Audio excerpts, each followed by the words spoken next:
Get to see the ponies. Yeah. No, which ironically, Bears one job a lot of times. You can see the ponies. That's very true. Hey, Miranda got one job out there. What about Paul? Hey, making 500 Yes, we do have one job. Slide on over to the DM, David and Miranda in the middle of the huge one-out crowd. In the octagon. In the octagon. They've been holding it down for us, and we've been keeping our eye out all week on the people that have one job and could not secure the bag. So, David, you ready? I'm ready. Let's get it. All right, let's do it. It's time for You Have One Job, presented by Geico. And we started with Arizona State and Washington. Watch the center, Nick Harris. Yes. I like that. Hey, draw both sides first, and then watch the karate kick. Yeah. Stick the lady. Okay, here you go. Back up, back up, back up. King. Love that. I love the comeback footwork here. Good job, Nick. We never knew you guys were so light on your feet. How about this Cosmo? Remember when he was dancing? Yeah. Yes, this was last year. This is the best of the season. Get it. Yeah. Get it. Yeah. Okay. Now we tried something new this season, and it didn't work out so well. Losing his head. You lost your body, baby! Get his head! Look, I like how he lays down on the field until the head is found and put back on. Cosmo, keep your head in the game. You got it, man. Yeah, You got it. Yeah. Notre Dame, Wake Forest. Wake Forest lining up to take a field goal. You know what you're going to need, David? A kicker. Got it. Where's he at? Right out. Oh, he's warming up. Okay, now he's going. You literally only have one job. You kick. We have a hard time with it. Nick Skiba, he went go on. Not hit the field goal. That happened. All right, Missouri, Georgia. You looking out for a great block? Do you need one running up the sideline? Tyson Campbell scoots, looking for the score. He's got an official running with him, though. Oh, good block. Look at that screen. It's a moving screen. Excuse me, ref. Awesome field, sir. Awesome field. I like it. All right, Philadelphia Flyers. Look at your new mascot. That's green. That's a lot of fun section. Oh, no. Pretty. You have one job. Oh, and you're new. So learning on the job. That's not a good look. Hey, shoot the t-shirt. Come on. Yeah, he's gone. Oh, look, there's Gritty. He's out here with us the whole time. Bruce the Buckeye. Okay. Still looks better, but listen. Hey, you have to stay on your feet. Stay on your feet, Gritty. New mascot. Yes. And probably needs to skate more anyways. Lose a little midsection. Yeah. I have one question, guys. Can you ever make your way off the set and come out here and join the fans? I mean, join the people?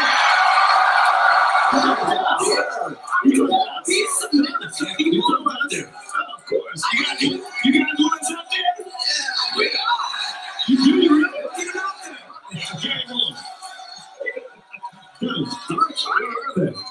It's done. We're on our way. It's okay. Well, I have to read the bump person read. I'm wired up. Get me on wireless first, and then I'm on my way out there. Just as soon as I can. A lot of guys are competitors. Like Tracy McSorley takes it to a different level. I want to win, and I want to do everything I can.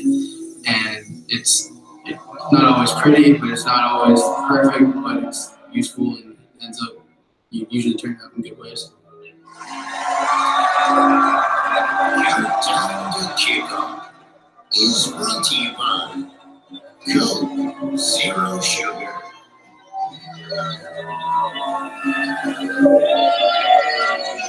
How do we make the most of our favorite season? You bring the motivation, we'll cover the inspiration. You do the shopping, we'll do the shipping. Then we'll hook you up with our hardest workers, brightest ideas, and favorite party tricks. In fact, when it comes to savoring the best time of the year, the Home Depot's got your back every step of the way. Right now, this Eagle blower and all outdoor power equipment ships free. And the home more safe, more doing. Howdy, folks. Is now a good time to talk about KFC's new hot honey chicken? We take my extra crispy chicken and glaze it in my golden hot honey sauce. Fry crispy sweet heat. That's needs up on you. Try KFC's new hot honey tenders basket. On a forbidden fans note by Dr. Pepper. Mom, we can't. We're two rivals. I can love you and still hate your overrated school.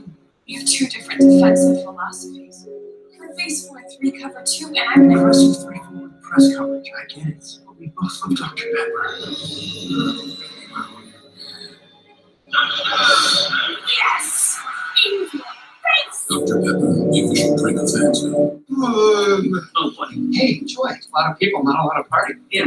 Jerome needs to put the play in the playlist. I can't stream out here. Joy can. She's got the new iPhone on Verizon. Just got it. Best phone, best network. Nice. And only Verizon gives you 6 months of free Apple Music.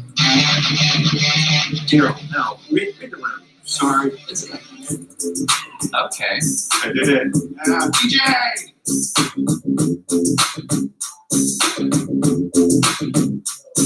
This season, keep your stories interessante, like Dos Equis, the beer Steve's earlier stop for every time he was carried off the field. Hey, no! Next up, beer! Cerveza Express coming through! Dos Equis, keep it interessante. Gary, I am proud of you, my man, making simple, smart cashback choices. With Quicksilver from Capital One, you're earning unlimited 1.5% cash back on every purchase every week. Like on that new laptop, Quicksilver keeps things simple, Gary. And smart, like you. And I like that. Because I'm pretty smart. Don't let that go to your head here. What's in your wallet? Lemonade. I'll take a cup. I got this, kids. 1 cup of lemonade.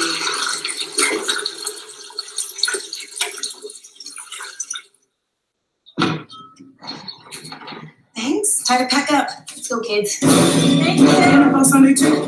Get every live game every Sunday and no extra charge when you switch to the right TV. You want to enjoy the time.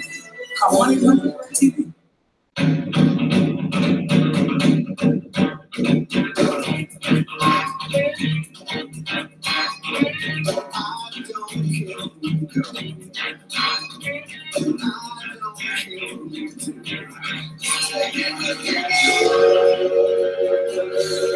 There are roadside attractions, and then there's our world-famous lawn attraction, the 2019 GLC, starting at $40,700. Mercedes-Benz, the best or nothing. Okay. 1, 2, 3. Unacceptable currency. Lack of greenbacks on the transaction. You had one job. Brought to you by Geico.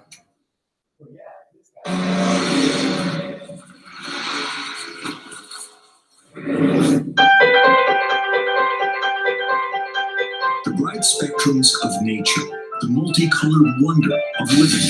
That's what it looks like out there. And here, welcome to the monochromatic model of college football fandom, where crowds turn camaraderie into color.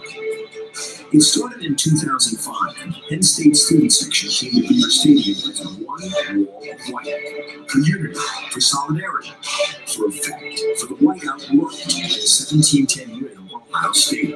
Fans have been coloring their world ever since. There's the checkerboard game in New York Stadium, where Tennessee goes two-tone. There's all the versions of the blackout, where fans dress for a football funeral for the visitor vote. For teams named their colors, Stanford Cardinal, Crimson Tide, wardrobe should be obvious, but those fans don't have color outs often, if ever. Should they? After all, fashion never goes out of style, and you are what you wear. Just please, don't wear it out.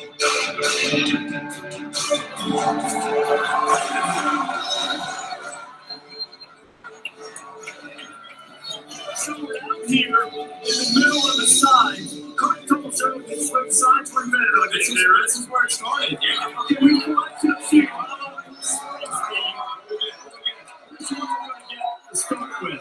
I like that.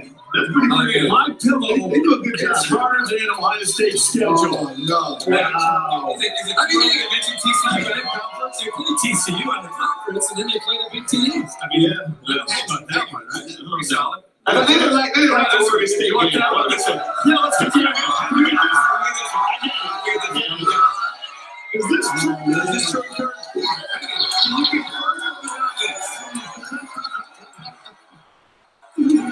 I'm not a closet Penn State fan. I'm a fan of the Penn State program. How can you not be? Yeah, I did pick them to win the Big Ten in the preseason. Yeah, sure. And he picked my Shorty. I tend to be a fan of these types of signs, like, what's that? Urban Meyer eats spoon with a fork. I like eat soup with a fork. Oh, Soup with a fork. Yeah. Soup with a fork. Yeah. That's it. Do you eat? That takes a while. It's take a while. That's a mild shot at Urban Meyer. I'm glad we used that. Yeah. I like what they're going around. You just decide where to get this one here. You guys tonight. You said Miles Sanders? Yeah. I don't know about the Penn State. Miles Sanders.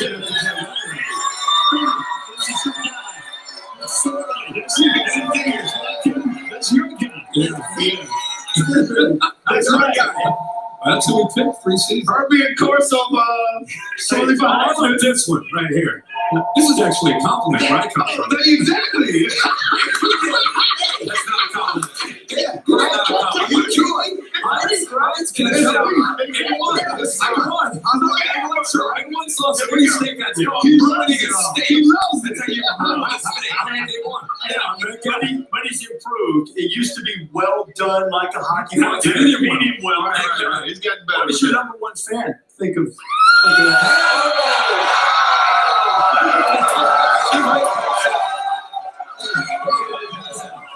He's a great size. Last time we were here, it was Corso who surfed the crowd. Sometimes they chant, "We want the lion," and then they pass the lion back through the crowd. Wow. How about "We want pie"? Yeah. We want pie.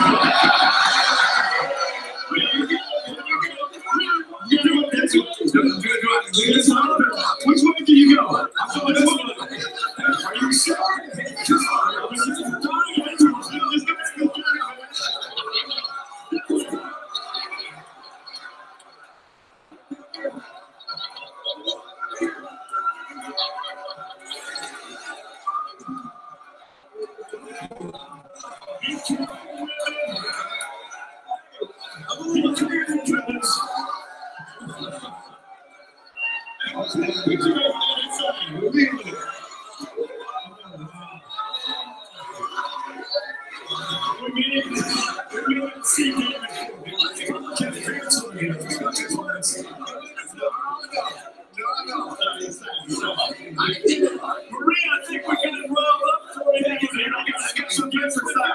Yeah, I got somebody else that might get the fans riled up as well. James Franklin, does anyone know who that is? I don't know if I could get you to crowd surf. Is that not an option today? David's not in control. No crowd surfing for me. All right, yeah. David's got it all locked down. Last year, you brought out the sticky buns. None of that today. So I gotta talk to you about business this year. Exactly, we're all business. We're trying to 11 wins over the last 2 seasons. You're already 4-0 this year. How do you define kind of the culture that's been set and the success that you're having right now? Well, I think Trace is a perfect example of that. You know, all that guy does is win. He's been doing it since he's been in diapers. We got a standard of how we operate and how we go about our business day in and day out. So I'm pleased with where our program is, and we got the greatest fans in the United States. No, I know you're not going to say it's a rival because the word is unrivaled and it's everywhere in your football facility. But these fans are excited about Ohio State. Give me the keys to the game when you match up against the Buckeyes. Well, it's a great opportunity, obviously. We got tremendous respect for their university and their program, what they've been able to do. It's going to be a real challenge. I think, like always, it's going to come down to turnover ratio. We're going to have to protect the football. They got a high-scoring offense. We got a high-scoring offense as well. So that is going to be critical. And then we got to find a way to make their quarterback uncomfortable in the pocket. Nobody's been able to do it this year, and that's going to be really important. I think our fans can have a huge impact in that, make it difficult for them to communicate with the line of scrimmage. You keep bringing the fans into it. I don't think people understand what a whiteout feels like. So if you can describe it for someone, just how it feels to come out of the tunnel in the Beaver Stadium and see almost a white avalanche of noise come down onto the field. I don't know if you can really describe it. I've coached it, every major conference as well as the NFL. There's nothing like a game day whiteout. And we've talked about this year being the greatest environment in the history of college football. And we're going to need to be that way. How have you seen that evolution of the environment that you've been able to build since coming to Happy Valley? We were averaging, I think, around the 105, which is, I think, good for most places. But I think last year we got up in the 106. I think this year. We got a chance to have 110 plus at the game. So I just think, obviously, the history, the traditions are here, but the culture that we've established again of winning has really just kind of brought it to the forefront. Do you want to get a quick "We Are" cheer in with your fans here? Got to. Go ahead. We are! We are! We are! Thank you! Thank you so much! Thanks, guys. And Penn State wouldn't be where they are without a guy that Coach already mentioned, Trace McSorley. Let's take a look at our blimp-worthy player. He's presented by Goodyear, and McSorley won 3 straight state titles while he was in high school in Virginia. Just keep in mind, he played basketball, he's played baseball, he's played lacrosse, and word on the street is he can also dunk, which means he's very athletic. He's been a winner his entire life, and he's undefeated in Beaver Stadium, ladies and gentlemen. A guy who's been spending time with him already leading up to this game is G. Woodhouse. You know, Maria, Coach Franklin knows this better than anyone. Trace McSorley wasn't supposed to be at Penn State.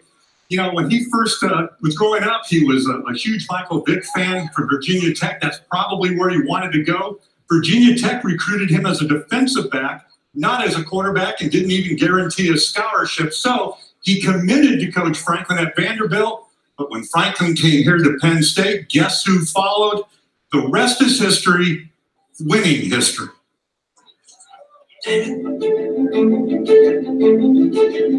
From his debut season in 2015 to his farewell season in 2018, Trace McSorley has never forgotten the words of the non-believers. Too short, not elite arm strength. Athletic ability is above average for a quarterback, but nothing special.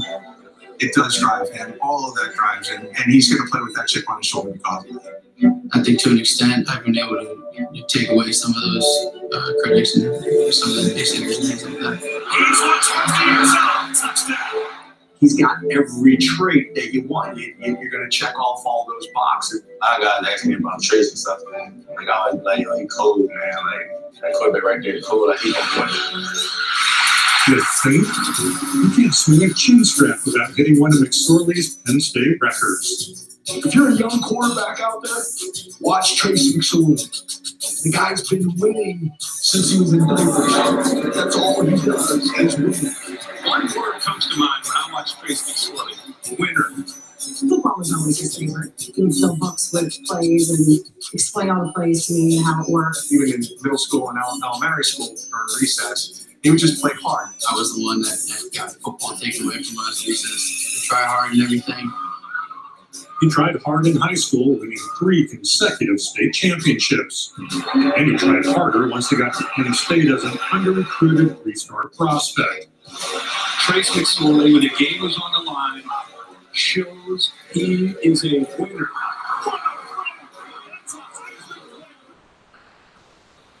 Now McSorley needs just 3 more victories to become the winningest quarterback in school history. He's already won the celebration game.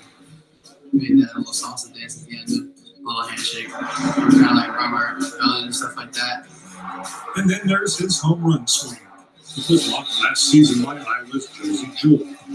When I got back to the sideline, I asked someone, did he just do that in my face? And they were like, yeah. Now, who won that game? Yeah, we did. McSorley can't win at everything, can he? If you talk a little junk, you get under his skin. Does he go? If he loses skin, what should he do after that? All right, a lot of pressure. A lot of pressure. All right, maybe not. Yes, sir. Thank you very much. Billiards, bowl games, and Big Ten titles. McSorley has won them all. He wins over coaches, teammates, and Happy Valley. What's happened to you? That's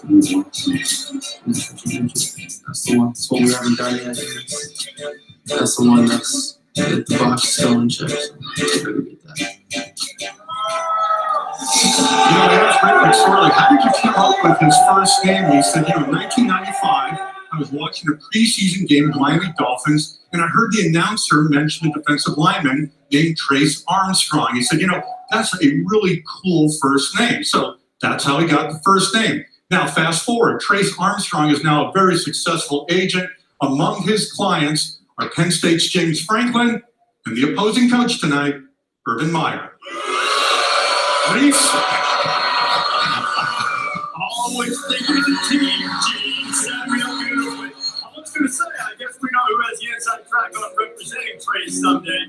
Ohio State, Penn State, 7:30 Eastern time on ABC and streaming live on the app. Nope, it's a little bit earlier start from here in Happy Valley, where they are well right now and hope to be so a little bit later on tonight as well.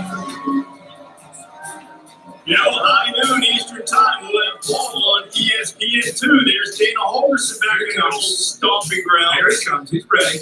They're trying to hold her a Kraken coming in there trying to roll some strikes. He's ready to go. You're ready. He's ready to roll.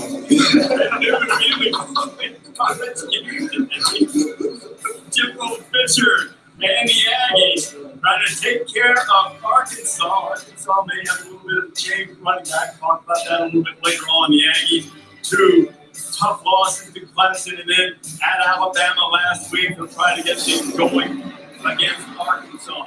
And now for our Pizza Hut game day traditions, Nittanyville. You guys like to come up Nittanyville, right? Make sure you get there, get the best seats in the student section for all the games, but particularly when you have a top 10 showdown like the one coming tonight. In Quincy, Kelly Ryan is out. Trevor Lawrence is in. Tigers have Syracuse today. What impact will the departure have on the team and the offense? Whose house? With Dino Baber's house last year when the Cubes upset Clemson.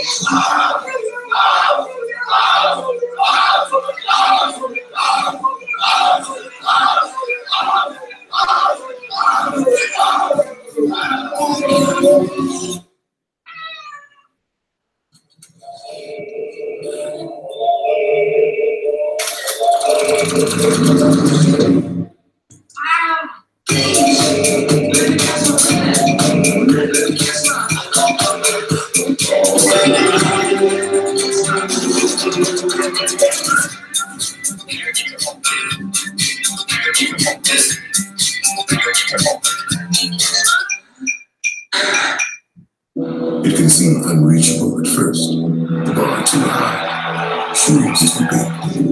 You'll take leaps of faith and fall on your face. But you'll get it.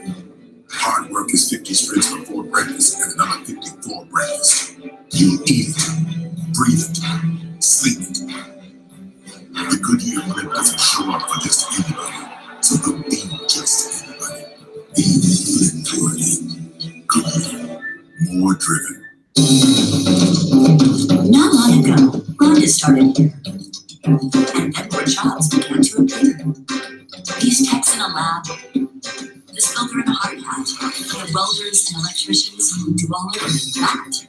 The diners stacked up because they all needed lunch. Teachers, doctors, jobs are at lunch. What started with one job spread all at once, because each job of energy creates many more in this town. Energy lives here. We're more than just $7.99 large 2-topping pizza delivery. Is this it? We're a hands-on dance on your doorstep. No one outpizzas the Hut.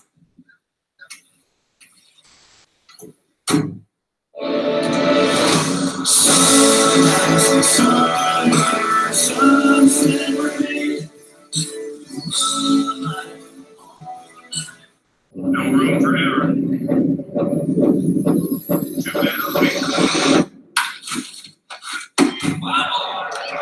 Nice catch, my man. Let's go to the sports scene. Under these lights, everything is big. Big atmosphere. Big players. Big statements. Anything can happen on Saturday. Six Flags Fright Fest, now bigger and scarier. Don't miss the Fright Fest opening sale. For a limited time, save 40% on tickets at SixFlags.com. Must buy and visit by September 30th. Rise and shine America. Get out of bed now. They're two of England's most successful clubs.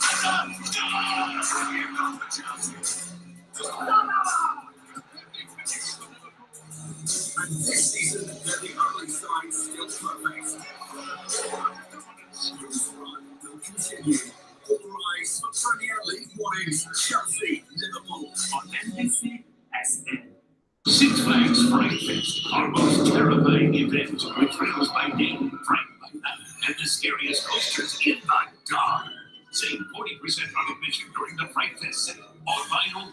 Must buy and visit by September 30th/online. College Game Day, built by the Home Depot, is brought to you by Pizza Hut, official pizza of college football. Order now at pizzahut.com. No one out-pizzas the Hut. And Honda. Great deals are waiting for you. Now at your local Honda dealer. Look, they named some flavors after us. Nice. Chocolate chip corso.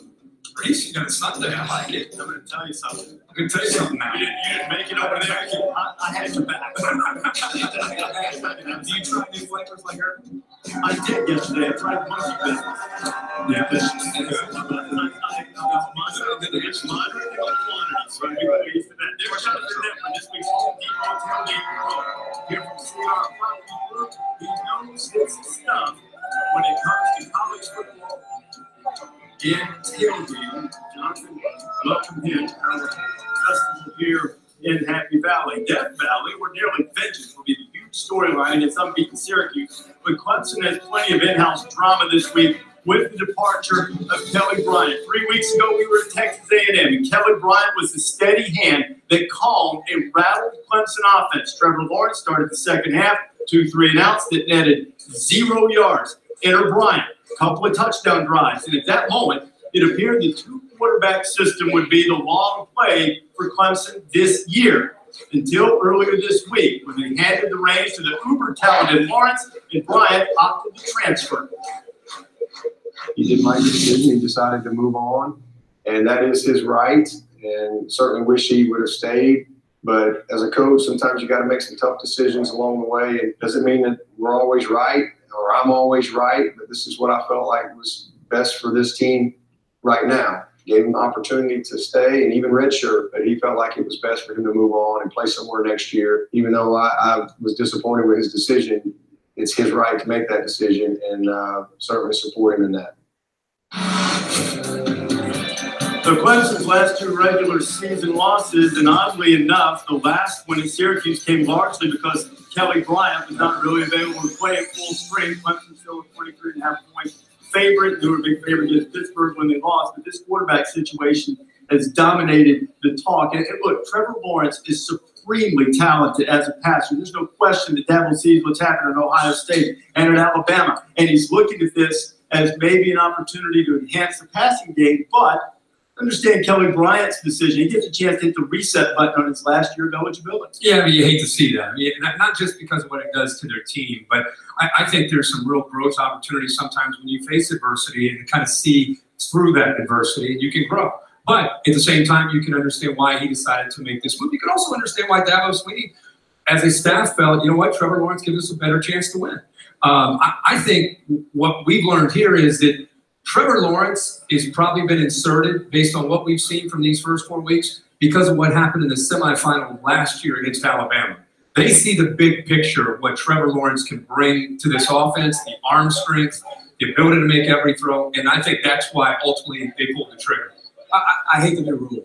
Yeah, I don't like the new rule. The new rule, there's a new, obviously, redshirt rule. Reese, you can break all this down if you want a little bit later. I will. Hate is such a strong word. I strongly dislike this rule because I think this should pertain to young players, first and second year players, not free agency model. I don't like this. Here's why. I know you don't like that, but I don't. First of all, I don't blame the kid. What you're saying. That's fine. I don't blame the kid. And Kelly Bryant's not the fault, but just like in Nebraska, Jebbia, just like here, the team suffers in the end. One twisted ankle now for Trevor Lawrence. Yeah. And they're going to chase first. big time. So I hate this new. Right. Go ahead. Now, it's a strong word. When I first heard about the rule, I thought it was a great rule because I thought, like you said, younger guys can get an opportunity to play and still retain their freshman eligibility. So that's what I thought. I never saw this, Kelly Bryant, Trevor Lawrence situation coming about. With that being said, it seems like any time a rule comes out that benefits the players, a lot of people are giving a lot of pushback because of a situation like this. You have to judge it on a case-by-case basis, though. This is the right move for Kelly Brown. Glad this rule is in effect. This is a kid, don't forget now, he spent all those years behind Deshaun Watson. He took them to the college football playoff, and then he thinks he's been unfairly demoted by a freshman because people say they want to look for the future. Well, if you look for the future, think about this. If you want to be like Nick Saban, do you think Nick Saban just realized that Tua was a better passer the week going into the final championship game? No, he knew throughout the season, but he kept both guys on his roster because he always had that ace in his back pocket. So you could have kept Kelly Bryant, and you still could have Trevor Lawrence there getting ready for those later games, just like Nick Saban did a year ago. Yeah, but I think that Dabo probably looked at giving him this route. Like maybe he recognized that, you know what, let's pull the trigger now. Give Kelly the choice of saying, you know what, it's 4 games. I can give him the chance to go play somewhere. Yeah. Maybe that played a part of it. So I think it was a huge part of it. Just to be clear, in case you're not aware, new redshirt rule this year, you can play 4 games, but no more. If you have, you can still retain your redshirt year. It's any 4 games. You can be a freshman playing 4 of the lesser games to get experience. It can be a situation like this. Bryant had no more eligibility left after this year. This is different from Jalen Hurts. He's got another year and some other guys. Bryant did this. I think it's the right move for him because he's taking a chance. Very few people get to decide how they go out. Right. Very few, and maybe Kelly won't either. But he had a pretty good idea of how this was going to wind up if he stayed at Clemson. And don't let any coach tell you that, oh, I never saw this coming. This is unintended consequence. They've talked about this for more than 15 years. They knew it was a risk. They wanted to be able to get their young players to experience. So when people say this affects the team, don't forget Dabo Swinney and that thought process, this was part of the equation. He had to know this was going to affect his team too, but he still pulled the trigger. Don't put it on Kelly Bryant. I think what's interesting at this position is the game's changed. You know, you're no longer going to be able to stack up a senior who is an Elite 11 guy, maybe a sophomore who is an Elite 11 guy, because guys see the writing on the wall and they're transferring. Kelly Bryant's not the only quarterback that left Clemson. Hunter Johnson left to go to Northwestern. Zach Cooper left. They're left with Chase Bryce, who has 8 career attempts as a backup third-string guy, and a walk-on. That's what they have. So, to David's point, if they get a turned ankle, if there's that freshman moment, because Trevor Lawrence is a superstar, but he can still go on the road to a Boston college, wherever, and just look like a true freshman. And now you don't have Kelly Bryant to turn to. I think as far as the team is concerned, this is you hope for the best for Trevor Lawrence. He stays healthy, but man, they don't have a net underneath. And Dabo could have very easily started Kelly Bryant one more game and had him the rest of the season. Yeah. So kudos to Dabo for looking out for the kid and understanding like this is what was going to happen. Not all coaches would have done that. Not in a million years would all coaches. I agree with that, and I think absent this new rule, if it was just like the old days, he had played, it's too late. I think Kelly Bryant's probably still the starter this week. Sometime later in the season, Trevor Lawrence probably passes it. Exactly. I think Dabo deserves a lot of credit for being upfront with him and giving him this opportunity. So you look at Clemson, Syracuse. Syracuse beat them last year. I mean, you would think that would be the primary. That would be the primary talk leading into this game. But instead, it's all about Trevor Lawrence, and Clemson flag is waving. Tigers, I think they're looking at the long play here. And here's the guy who many have said is good a high school quarterback prospect as they've ever seen. They knew about Trevor Lawrence last year when Kelly Bryant was playing. That his skill set was, they told us, as good, if not better, just as far as his skill set. Sean Watson running and throwing. So his ceiling is.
All right, everyone. Mark Rogers TV, the voice of college football. My apologies for jumping on the live stream a little bit late this morning. Thought you would enjoy a little game day. Not that you can't watch it on your own screen. All right, a little personal and professional business to deal with.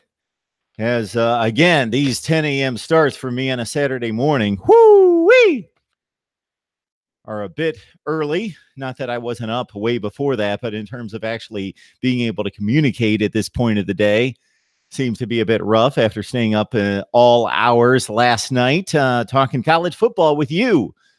Check out the Colorado UCLA instant analysis that we knocked out with Tony Siracusa from Last Word on College Football late last night. Also, of course, Ohio State, Penn State. There are previews here from both the Ohio State and Penn State perspectives. And then you've got Notre Dame and Stanford and Ohio State and Penn State previews that we knocked out and predicted the games at SG1 Sports. So go over to SG1 Sports, look up the Ohio State, Penn State prediction and preview, and also the preview and prediction on Stanford going to Notre Dame. Huge games in college football tonight. We will, of course, have instant analysis throughout the day. The noon game started just about 90 minutes, noon Eastern time, and we'll be on throughout the day running through college football and what's going on. So let me check the live chat. Of course, the number's 860-325-3687. I'll take your calls. I'll run through my predictions, which have yet to be released. Somebody sitting in this seat promised before the season started that the predictions would hit you on Wednesday, that we would deliver predictions on Wednesday. Then it was Thursday, then it was Friday night, then it was Friday overnight, and now it's an hour before the game. But the predictions are done, and I gave these what I typically do. And this is how serious you should take my predictions. I gave them about 45 seconds of thought. So these are the predictions, but I'll go to the live chat. And again, I'll leave the number in the live chat for the call in 860-325-3687. And then I'm going to run down my schedule for today. My schedule of college football viewing that hopefully doesn't go get interrupted. Okay. All right. It takes a while at this time of the morning. It takes a while. So when I'm up at 2 and 3 and 4 o'clock in the morning, talking pretty smoothly at that point, this is what it happens on the other end. Woo! And I don't drink coffee. Don't drink coffee. So my comment about coffee is that I have no health concerns about coffee. It's just nasty stuff, nasty to taste. And I never got into coffee. The last cup of coffee I had was, let's see, it was my first job out of college. I was a news anchor and reporter at a dinky little, tiny little station in Ashland, Ohio. And on the weekends, I would do high school and college play-by-play, football, basketball, swim meets, all sorts of crap. And I was at a high school playoff game, high school football playoff game. It was in December, and it was unseasonably cold, even for Ohio in December. And it was like 8 below zero for this playoff game, and my jaw was frozen shut. And I just was downing the hot coffee just so I could talk. That's my coffee. That was my coffee at like 22 years old, 23 years old. And none since. Terry Ann McCrite is on the line. Hello, everyone. My apologies again for coming on here late. Hopefully you guys had a nice time in the live chat. It's typically what you guys do anyway, is just get together on the live chat. All right, let's see what we've got. Ray, he never sleeps. Yeah, and I kind of sound it and look it this morning. I get it. Navy Thomas, quarterbacks seem to be a hot topic this year. Quarterbacks are always a hot topic, and it's interesting to make a comparison between the Clemson situation with Lawrence and Bryant versus the Tagovailoa Hurts situation at Alabama. Now, there are similarities and there are differences, and I believe that both coaches have handled it extremely well. It's easy to judge in hindsight, not knowing the personalities involved, not knowing all the logistics. We know the rules, but not necessarily the logistics with scholarships and with approach and who they're viewing and recruiting and possibly able to sign and targeting for the next recruiting cycle, not knowing all those logistics and not knowing the psychology of the clubhouse and how that's going to affect the rest of the team.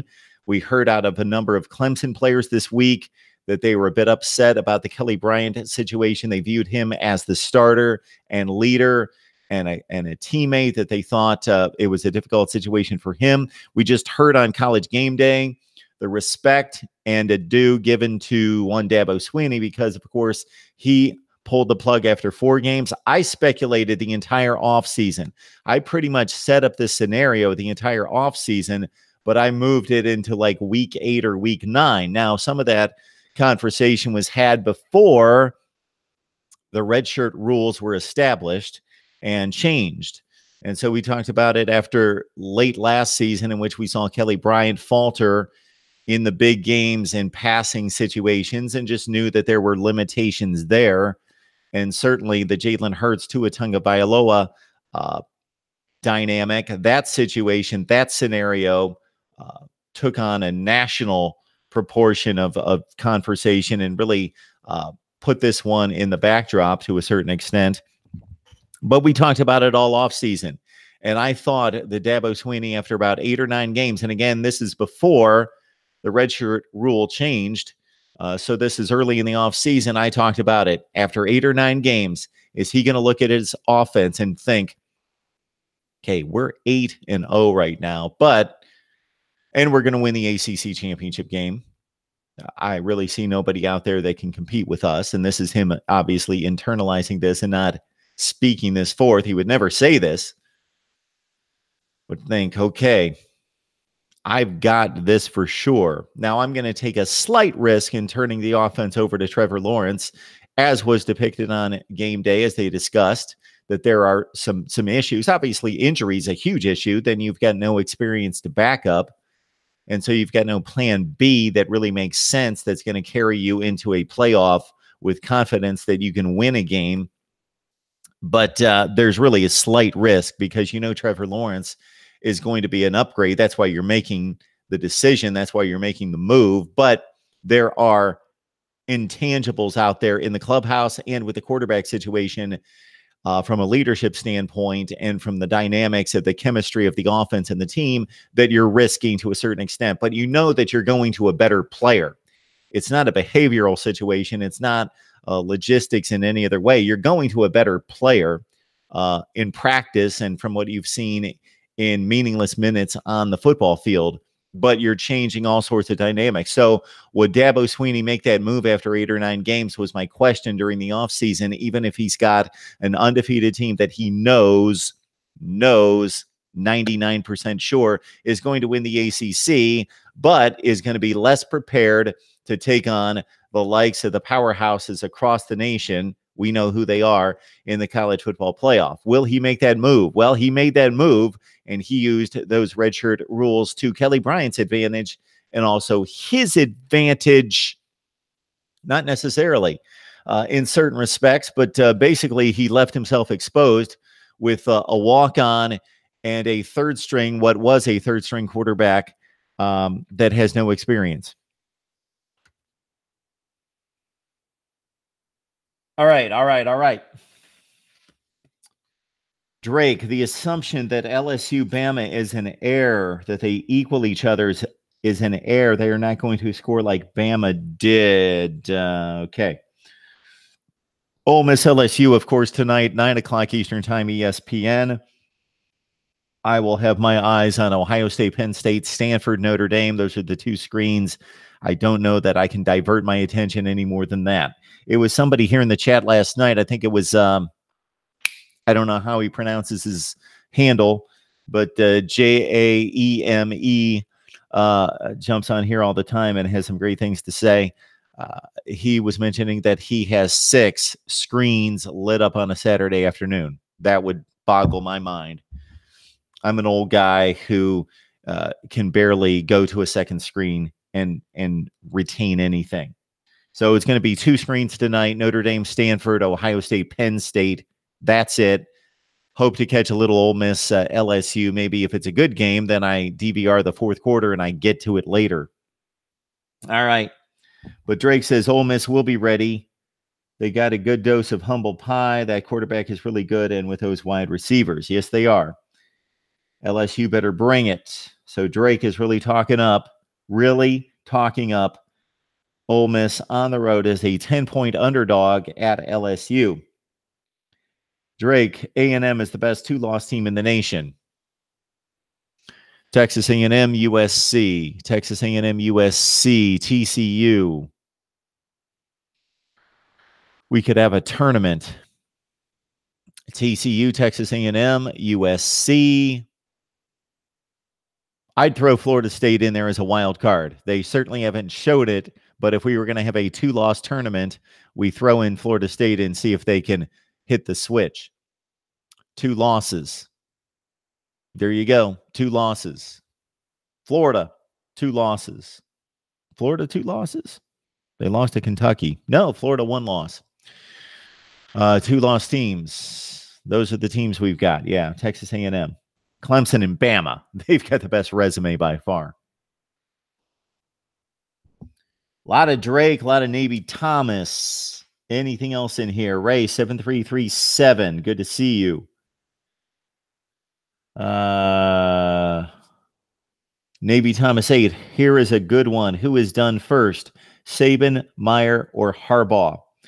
Well, the way Nick Saban has it rolling at Alabama, the first thing that comes to mind when talking about when coaches are going to be done is when is the decision going to be made for them versus when are they going to make the decision? Well, of course, these 3 coaches are in a particular place where they, to varying degrees, would make the decision based on their own career aspirations and life outside of football.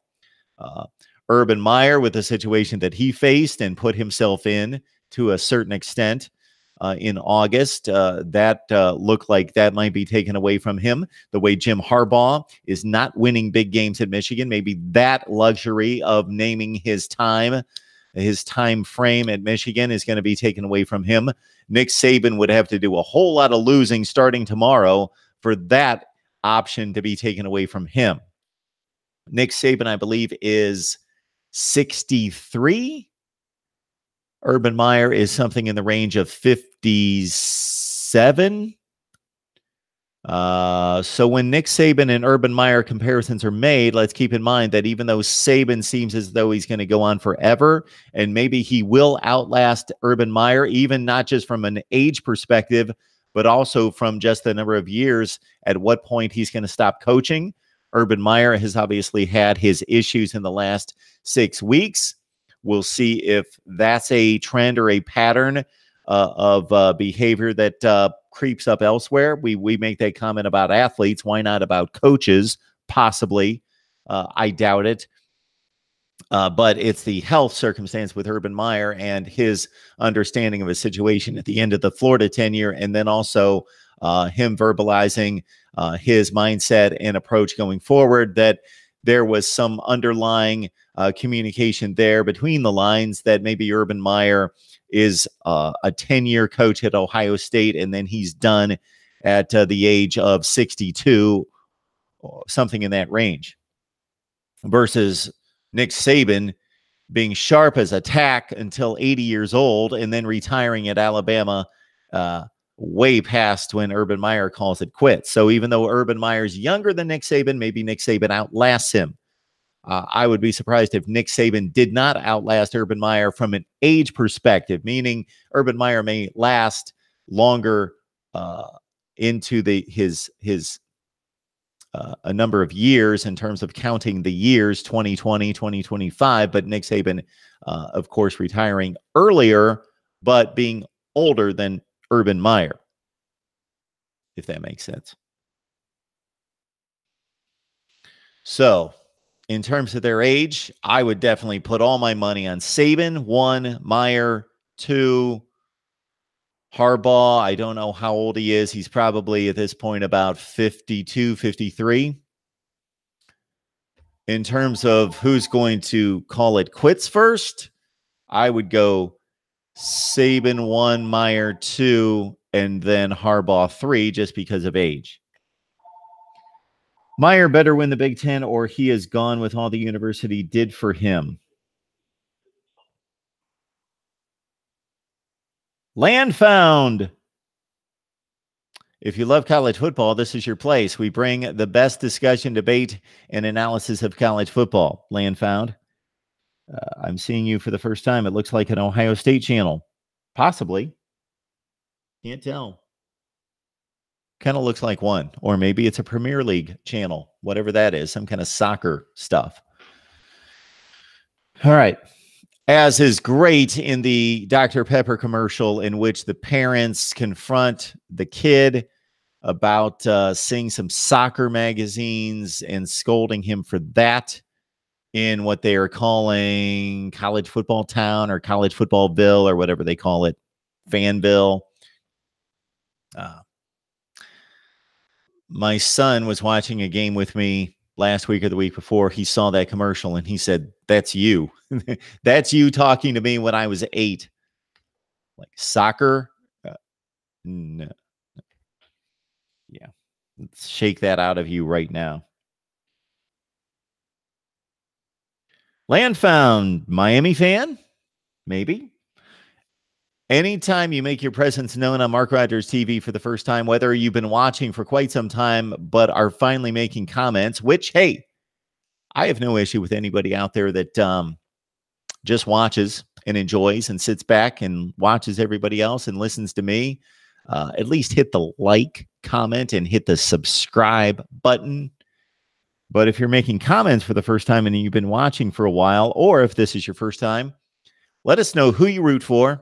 Let us know how long you've been watching. And you only have 2 more days to vote on what 2 helmets you would like me to add. Shine a little light on these helmets. We've got top right to me, left to you possibly. Alabama, Ohio State, Clemson on the top row. And I didn't do that by design. They're the power brokers in college football right now. But on the second tier, we've got Tennessee, Ole Miss, and Washington. Georgia, Oklahoma fans, pardon me, Notre Dame fans, the power brokers right now, right this second. That could change. Chip Kelly's 0-4.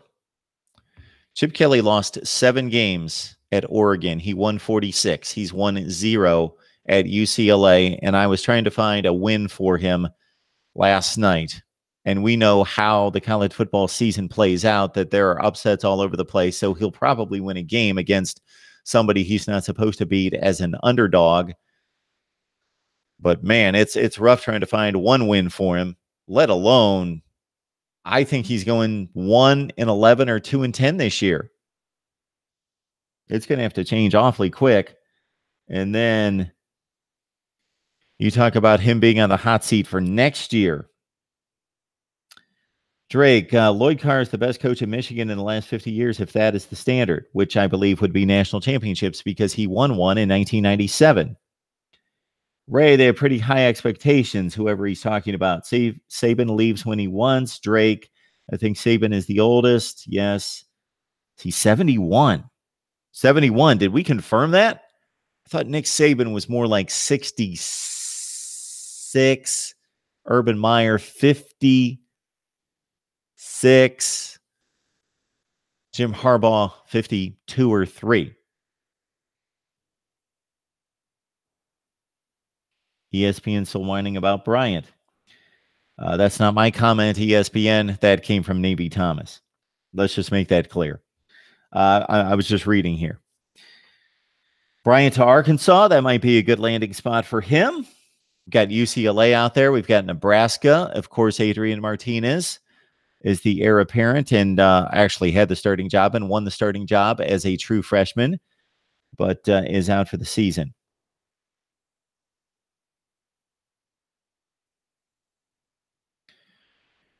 People talking about other quarterbacks. Richard Neal setting us straight that the new redshirt freshman rule only applies to freshmen and sophomore. See, the talking thing is still difficult even at 11 a.m.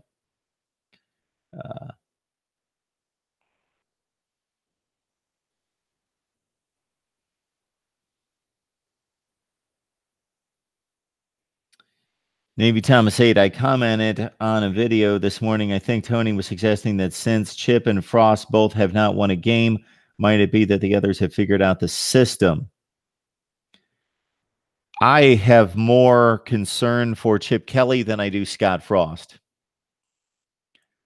Scott Frost just coached at Central Florida last year and beat a couple really good teams, especially, of course, Auburn.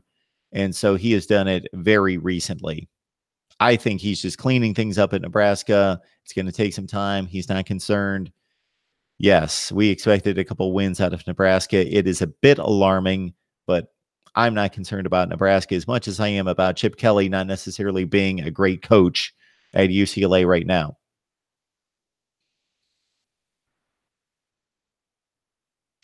I watched that UCLA offense last night, and I was trying to determine what's special about Chip Kelly's offense. Now, I understand that he doesn't have the quarterback in play that he selected to start the season, Wilton Speight, who is not a good fit for his offense, but he was going to make adjustments. He obviously made the choice that I'm selecting Wilton Speight because he is the most capable guy right now to make good decisions, protect the football, and make the proper reads and throws. Not because he can run the offense like I like it, like Marcus Mariota.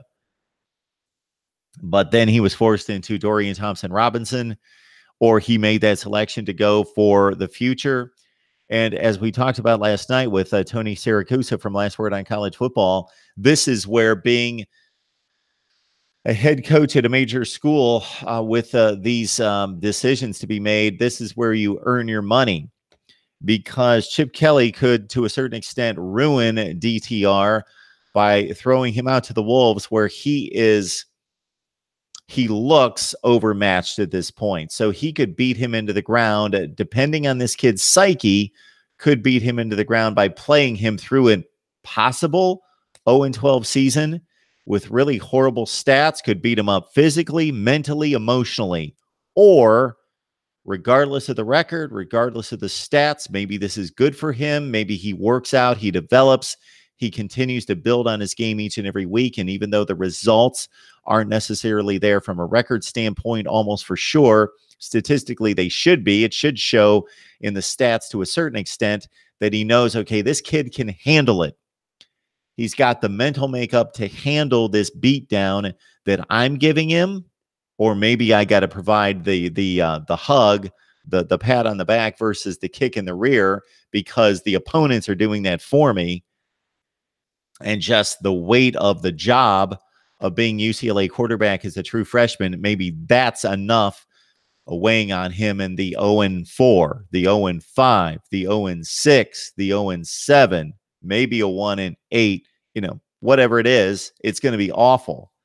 UCLA would have to have and most wouldn't consider this a respectable record, but even to go 4-8 right now, they've got to go 4-4 against that stretch of games that I ranked one of the most difficult 5 schedules in America to start the season. It's going to be an ugly, ugly looking record for UCLA. Okay. If you're voting on the helmets, Ray, I've said this many times, maybe you missed it.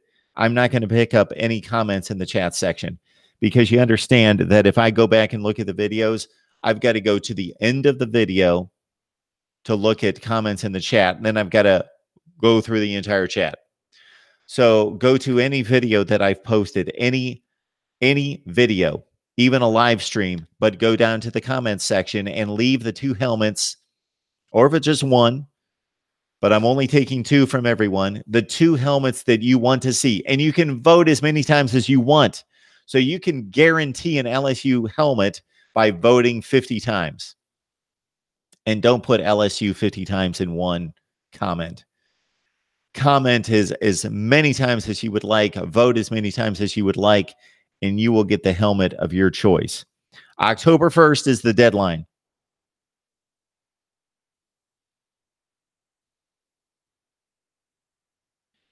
Saban, 68 on Halloween, born in 1951. All right. Well, Drake, let's do the math here. Let's do the math. 2018, 1951, 1 from 8 is 7. So he will be 67 on Halloween. Or he's 100, like Ray says. The guy looks tremendous and obviously is a ball of energy and smarts for 67 years old. Isn't it kind of strange now? 67 doesn't seem that old.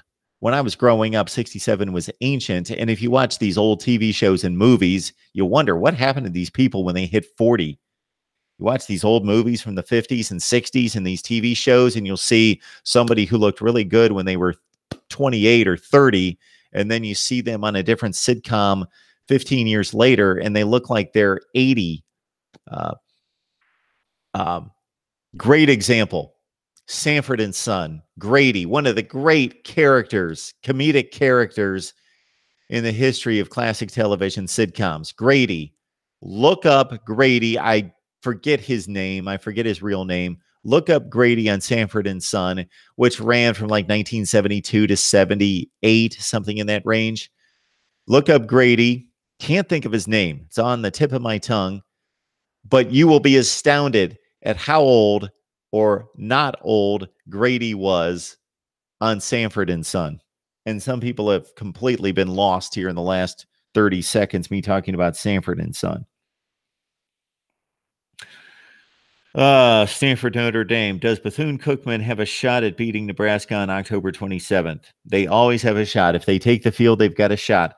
Another first-timer here at Mark Rogers TV. Jay, please let us know who you root for and how long you've been watching. Richard looking good at 62. I bet you do, Richard. All right, let's look at the predictions, which I have yet to release. So we're thinking the odd weeks are good weeks. It's like Brett Saberhagen back in the day. Baseball fans remember Brett Saberhagen for the Royals, then later for the Red Sox and for the Mets. He had great odd years, but the even years were bad. He was brilliant in 85, won a Cy Young, won another Cy Young, 85, 87, 89, brilliant. The off years, he was average. Those are my weeks in college football predictions this year. I promised you consistency because that's what I've been over a zillion years predicting these games. Consistent. 58% against the spread last year. 58%. You start making money, as Steve Merrill confirmed, our guy at Pro Sports Info, our live stream every Friday at 11:45 Eastern Time. And if you're into betting, or not even into it, but into the psychology and the odds and the math, and obviously the teams that we're talking about, it's just a great listen. 11:45 a.m. Eastern Time is the live stream each and every Friday. And you can obviously see it once it posts to YouTube. But good week, awful week, great week, awful week. That's been my story here. Week 1, 12-7 against the spread. Week 2, 6-13. I believe that is my worst record ever. 16-6, week 3. Man, if I could do that every week, I'd quit my job, I'd be done, and I'd be out in Vegas or, well, pretty soon anywhere in the nation making a living. And then helped by a plethora of bad beats, and I mean bad beats, like luck going against me, 9-15 against the spread last week. Let's move it on to week 5. And let me tell you, I counted this up. 68 predictions thus far. I believe that's accurate. My record is 78-20 straight up, 78-20, and that doesn't even meet my standard. I'm typically around 82%, so 78-20 is about 79%. 78-20 straight up, and I am with a Miami win over North Carolina, which I correctly predicted, with Miami covering 18.5 points.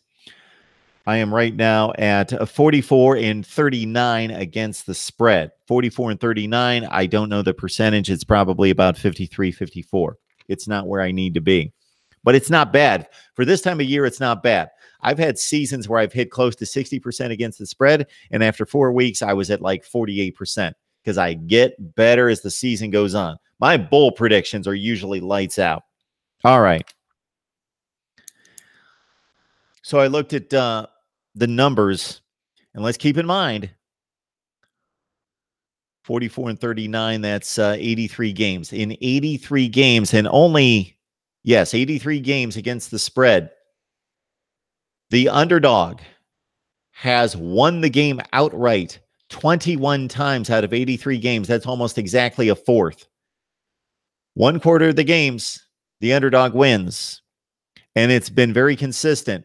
5, 5, 5, 6, I believe, for the numbers. Yes, 5, 5, 5, 6, meaning 5 games in week 1, 5 in week 2, 5 in week 3, 6 in week 4. Underdogs winning straight up. And believe me, if I go on a prediction video and I say, okay, these are the 20 picks for this week, and then I go through them, and 5 of them are underdogs to win outright, I will have at least 50% of the comments say, you're an idiot. What are you saying? Kentucky's going to beat Florida? No, they're not. They're a 14-point underdog, and on and on and on and on. But you know what? It happens week after week after week, which means we've got to find 4 or 5 upsets this week. Let's see. Last week, and again, I'm not talking about the underdog covering. I'm talking about the underdog winning outright. Last week,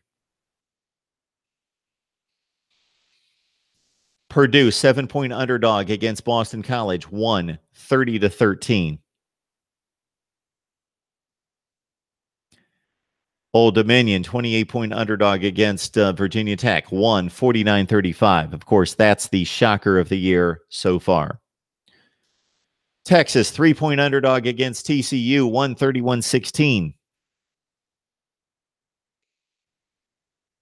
Kentucky, 9.5-point underdog against Mississippi State, won 28-7. Texas Tech, 14-point underdog against Oklahoma State, won 41-24.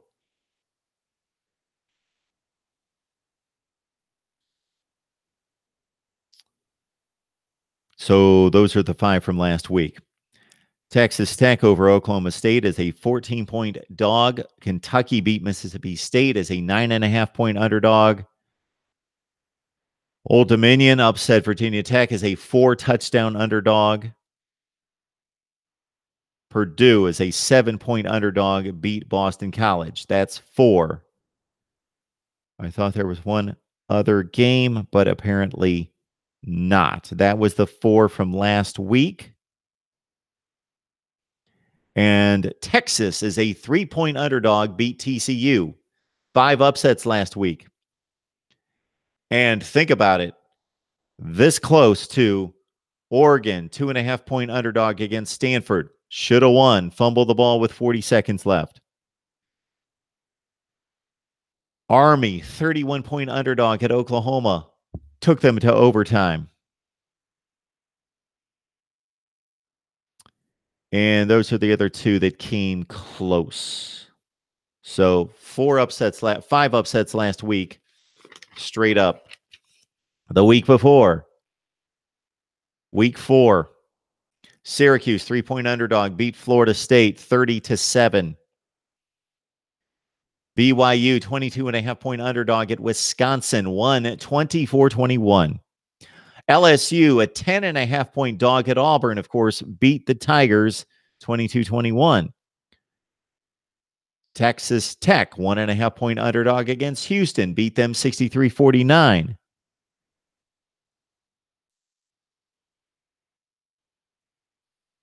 San Diego State, 6-point underdog, beat Arizona State 28-21.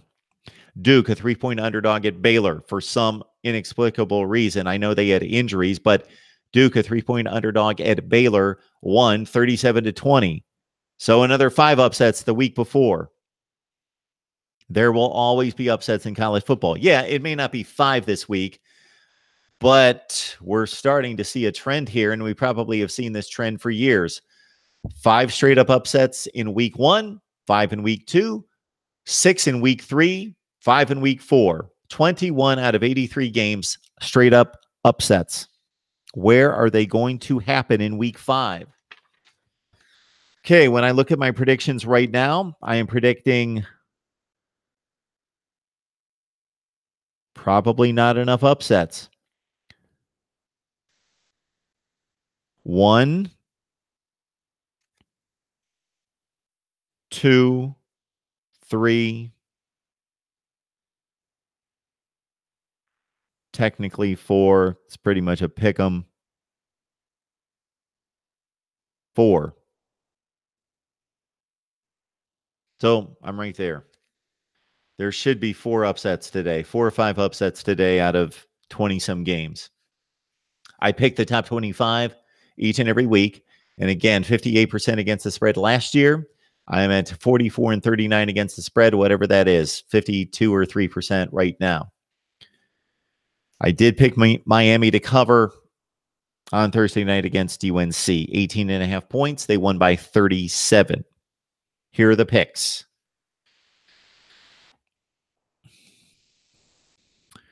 Louisville at Bama. Louisville. I put LOU down. That would be Louisiana is playing Bama. I don't think Louisville wants to deal with Alabama again a second time. I don't think they've scheduled that a second time.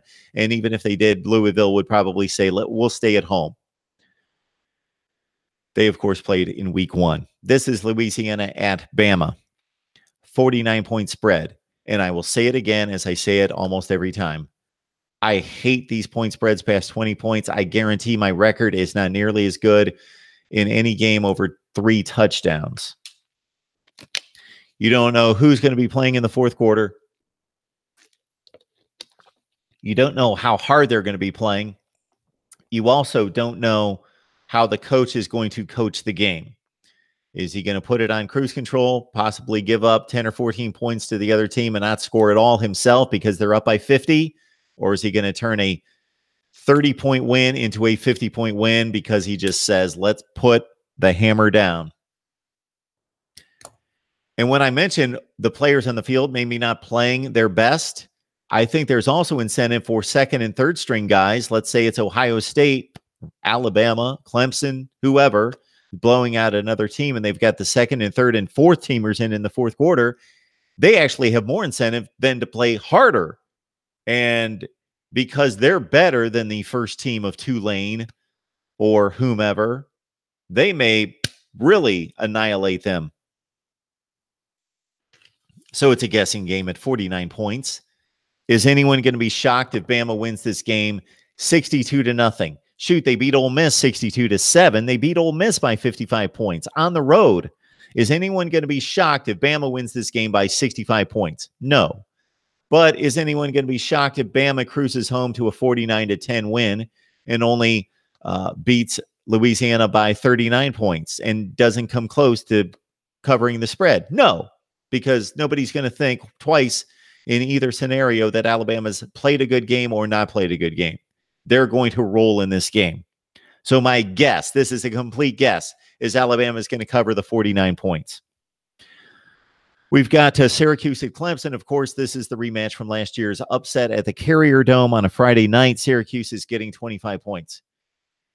Syracuse could lose this game by 25 points. Certainly, this could be a close game at halftime. We know what the deal is with some of the better teams in the country.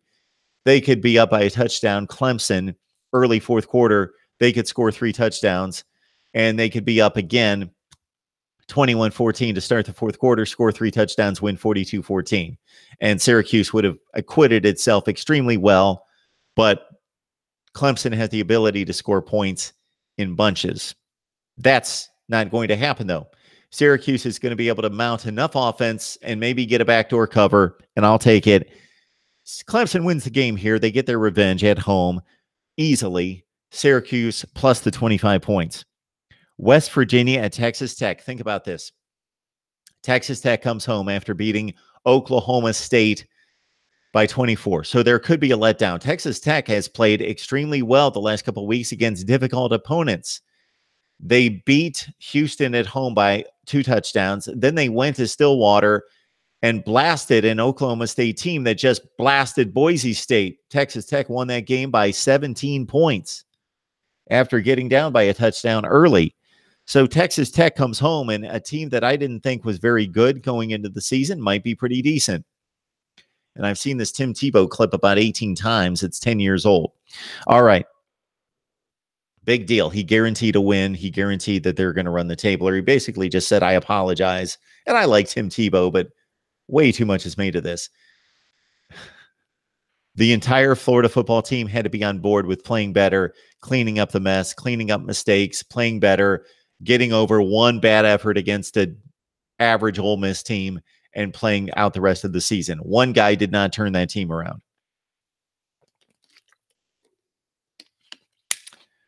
100 guys turned the team around, and about 25 guys were probably responsible for really galvanizing the team on both sides of the football. All right.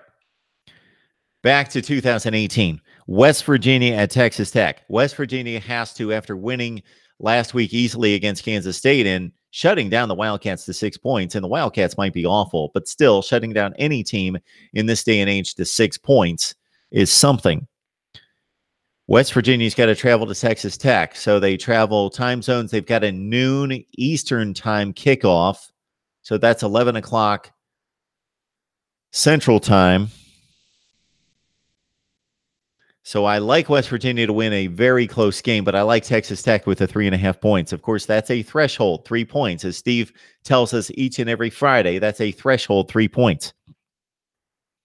So I'll not be too upset if Texas Tech wins the game outright and I win the game against the spread.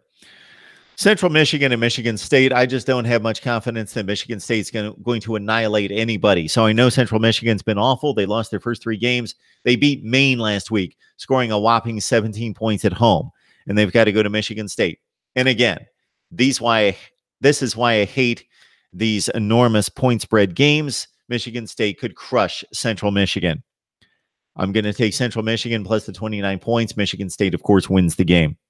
Texas A&M, Arkansas. This might be a trap right here. It's 21 points. I didn't write this one down. Texas A&M is going to win the game. Arkansas is awful.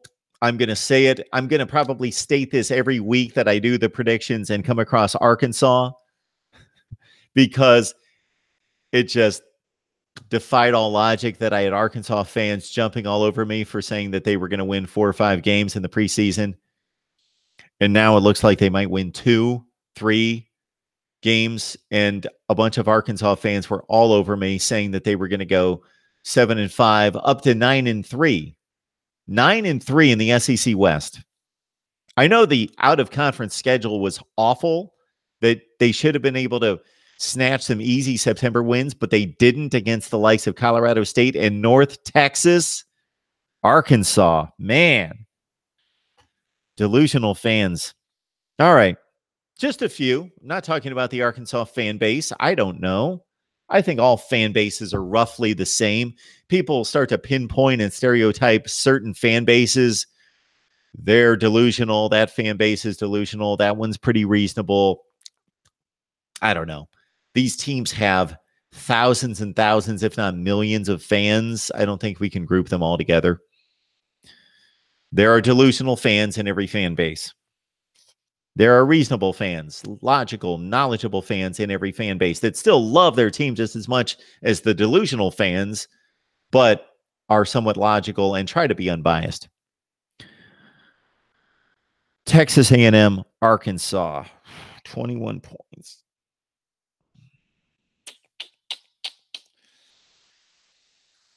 I think Arkansas puts up a fight, but again, putting up a fight means that they're going to play this game into the third quarter. and they could be down by 3 or 7 in the third quarter and have played really well for Arkansas 2018. But Texas A&M, like that, can put up 3 touchdowns, cover the spread. And I don't have a whole lot of confidence, obviously, in this one, but Texas A&M covers 3 touchdowns against Arkansas. Tennessee at Georgia, give me the 31 points. I know Tennessee just got annihilated at home against Florida, and Florida's not nearly as good as Georgia, and Georgia's ready to play somebody good, somebody not good, but somebody that they don't like in their own division and blast them just like they did South Carolina by 24 points. And South Carolina is better than Tennessee, and Tennessee blew up, imploded, I should say, at home against Florida. It all adds up to Georgia annihilating Tennessee. But I will take the 31 points with Tennessee. Georgia wins the game easily. Call it 42-17. Pitt at Central Florida. Until Pitt shows me anything against a decent opponent, I will continue to take Central Florida, and I will continue to take the opponents of Pitt. They lost by 44 points to Penn State, and I know that if you really dissect that game, it was 7-6 pretty late in the first half. So they didn't get annihilated from the start of the game, from the opening kickoff, but now they're losing to the likes of Georgia Tech. No, wait a minute. They are losing. What was that game? Wait a minute. Pitt won that game over Georgia Tech, but then they turned around and lost to North Carolina last week, and they're going on the road to Central Florida. And again, this is what I fear and am concerned with in taking points with bad teams against good points, against good teams, is that even if they play them extremely well, it's a long game. And look at Illinois, Penn State. Illinois played lights out, had a 3-point lead in the third quarter, and they still got trounced by 39 points. It just takes that one flurry from a really good, explosive team against a marginal team that has trouble scoring. Pitt loses at Central Florida, and Central Florida covers the 13. Texas at Kansas State. Let's go on a hunch here that Texas does pull it out, but Kansas State, Bill Snyder, they pull together a little bit of pride at home, and they keep it close enough. Take Kansas State plus the 8.5 points against Texas. Michigan at Northwestern. Similar situation with Northwestern. I think they play well at home against Michigan. Michigan looks like they really pulled it together last week against Nebraska. Nebraska is a mess currently. Michigan wins at Northwestern. I'll take the Wildcats plus the 14.5 points. Okay, Florida at Mississippi State. Every week there's a couple lines that just jump out. And sometimes they're fool's gold. Many times they're fool's gold. But sometimes it's a hunch that actually means something. Or not just a hunch. It's like, what? Florida, Mississippi State. This game to me is a toss-up. So they're in Starkville. Big deal. They're in Starkville. That's a field goal. I'll take Florida all day. 7 points against Mississippi State in Starkville. So I'll take the 7 points, and I take the Gators to pull off the upset. There are upsets here. There have to be. I just outlined what's been going on for 4 weeks in college football. 5 or 6 upsets every week. I'm picking 4. That's one of them. Florida wins at Mississippi State. Utah over Washington State. I'm taking way too long on these picks. Utah at Washington State. Utes cover the 1.5 points. Virginia Tech at Duke. All logical thinking would be that Virginia Tech lost Josh Jackson. They're banged up. The performance against Florida State was something that we gave value to in week 1, and now we see Florida State's awful. So Virginia Tech really hasn't beaten anyone, and Duke is very consistent. I have been on here saying over and over and over, to date, they are the most consistent team in the Coastal Division. They're at home. Virginia Tech pulls off the upset. They win at Duke. Take Virginia Tech straight up. Take Virginia Tech plus the 4.5 points. All right. We've got South Carolina and Kentucky, a huge game in the SEC Eastern Division. I'm going to ride that Kentucky train. It may come crashing down, but they've beaten Florida on the road. They've beaten Mississippi State at home. Now, they might have exhausted themselves against Mississippi State. This might be the letdown against somebody else, but not against South Carolina. Kentucky wins the game outright. I'll take the point, just in case that helps me on a push, I guess. I'll take the point, and Kentucky beats South Carolina. BYU at Washington, Huskies win, they cover. So a similar situation to them facing Arizona State last week, and I loved Arizona State plus the 18 points, and Washington only beat them by 10. Same situation, but Washington lays down the lumber in the fourth quarter, and they cover 17 against BYU.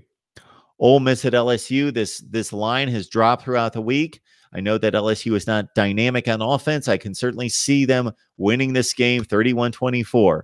They barely had a 3-point lead against Louisiana Tech last week until they opened it up late. Similar situation against Ole Miss. I know the Rebels are better than the Bulldogs, but not those Bulldogs from Mississippi State. No hate mail. The Louisiana Tech Bulldogs. LSU covers 10. Oregon at Cal. This could be another fool's gold. Oregon showed us that they could be one of the best teams in the Pac-12. They should have beaten Stanford. They outplayed Stanford. They blew it at the end. Should they be mad about that and go to Cal and blast them? Or are they going to be demoralized, let down? I'm going to give Mario Cristobal, despite his coaching blunder at the end of the Stanford game, going to give him some credit from a psychology standpoint that he gets his team up. I'll take the 2 points, or they're giving 2 points. I'll take Oregon -2 at Cal. They're better. USC at Arizona. Arizona's defense is awful. I know they've got Khalil Tate. They've got playmakers on offense, and USC's offense has been awful. I'll take the better athletes. I'll take the better talent. I'll take USC, and the defense, it travels on the road at Arizona. USC covers 3. Baylor at Oklahoma. Oklahoma -23.5. They got their scare last week against Army. They come in determined.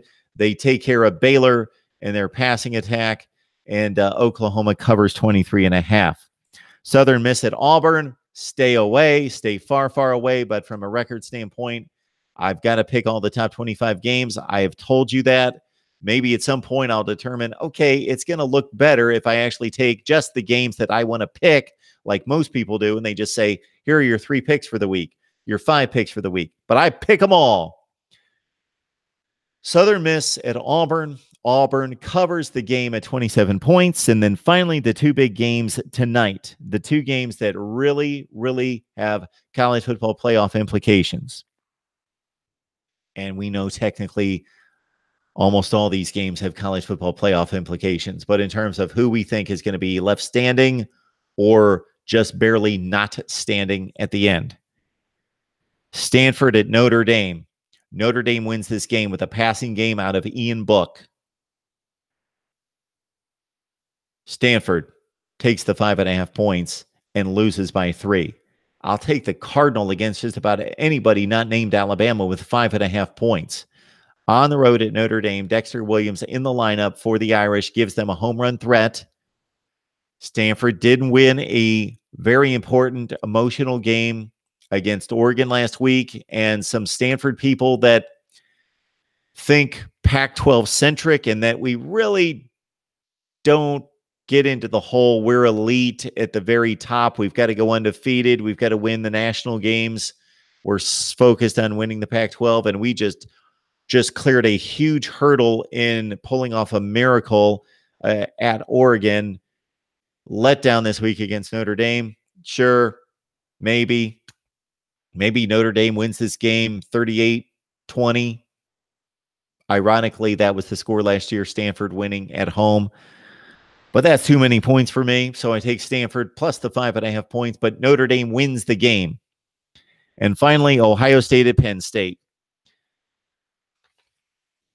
All logic says Ohio State's better. They are better on defense. Penn State's defense is going to be top 40 this year. Ohio State's got a top 5 to 10 defense, even with all the plays that they've missed, giving up big plays. They've given up most of those big plays when it did not matter. Trace McSorley's going to make plays. Yes, we know, but Ohio State's going to make a ton of plays. All logic in this game tells me Ohio State wins by 7 to 10 points. I said at the beginning of the season that the Buckeyes were going to go 11-1. I don't think Michigan State's good enough to beat Ohio State. I don't think Penn State's good enough to beat Ohio State in a series. If they played 12 times, if they played every game of the season, of course, that would get a little boring and kind of strange. But if they played every week, Ohio State would beat Penn State 8 times out of 12. 9 times out of 12. They're decidedly better. They're not significantly blowout better. They're decidedly better. Their defense is decidedly better than Penn State's offense. Their offense has more playmakers than Penn State's. It's close. Penn State is the known commodity at quarterback. Dwayne Haskins, we know he's ultra talented, but this is the first setting on the road for him. And it's not a let's take a trip to Minnesota or Illinois and get your first road test. No, it's at the whiteout, Happy Valley, raucous Penn State Beaver Stadium setting. Ohio State's better. They're just flat out better. So this is why I make these predictions, because there are upsets to be found. Penn State beats Ohio State in Happy Valley. The Buckeyes will ultimately win the division and go to the Big Ten championship game, because Penn State's going to lose 2 games. Ohio State's going to go 11-1. Here's the loss. I say that again, that Ohio State's a better team. They don't win this game, though. Penn State wins. I hope I'm wrong. If you saw my last video, you know what I mean. I bleed the scarlet and gray, but the Buckeyes lose this one. This is what keeps me neutral, focused, unbiased, keeps my credibility, is that I call it like I see it. And this defies logic to a certain extent. It's not a shocker. Penn State beats Ohio State. All right.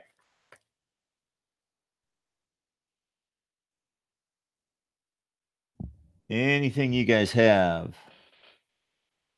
Second setting on the road for Dwayne Haskins. Not really. That was a neutral site game. Number 1, I know it was close to TCU, but TCU brings no one. That was an Ohio State crowd. This will be 2% Ohio State, 98% Penn State. NCIS Fanatic 21. All right, everyone. It's 11:32. And I think we'll wrap it up, unless you guys have anything to go with. No, one other thing. Schedule. I love doing this. I don't know why. Don't know if anybody else cares that I go through this. But let's go through the TV schedule. So this is what I'm doing. This is the plan. At noon.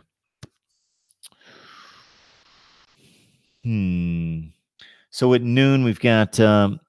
really, if you're looking across the board for good games, there's about 3 or 4. But if you're looking across the board at games that matter nationally and within a conference for a conference championship, there's no more important game than West Virginia, Texas Tech.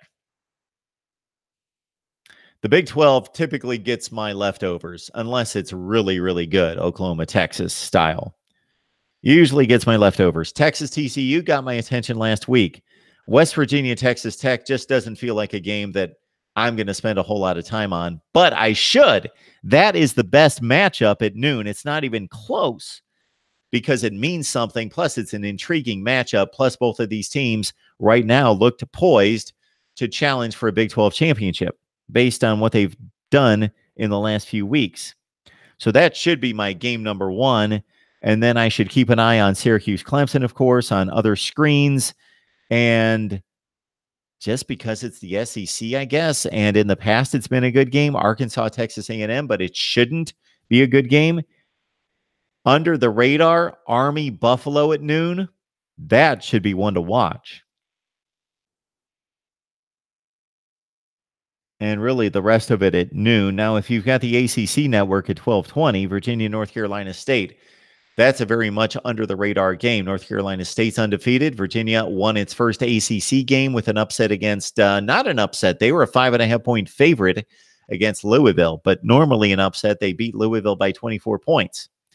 So to kind of distinguish who might be for real this year between North Carolina State and Virginia, or maybe neither one of them for real, but whoever's going to make us believe for at least another week that they might be for real, North Carolina State, Virginia at 12:20. So my first screen is on West Virginia, Texas Tech. I'm going to force myself to watch that game first with Syracuse, Clemson in the background, and of course also Arkansas and Texas A&M. You also have your option of Rutgers and Indiana on the Big Ten Network. The Big Ten Network may set an all-time low for a rating at noon. And if they don't set the record, it's only because they've had some lousy non-conference matchups with the likes of Wisconsin taking on Western Kentucky, those kind of games. And then also because there's no really great game on at noon, there typically is a really good game or two on at noon like we had last week and every week this season. This is a week noon schedule. Week. All right, at 3:30.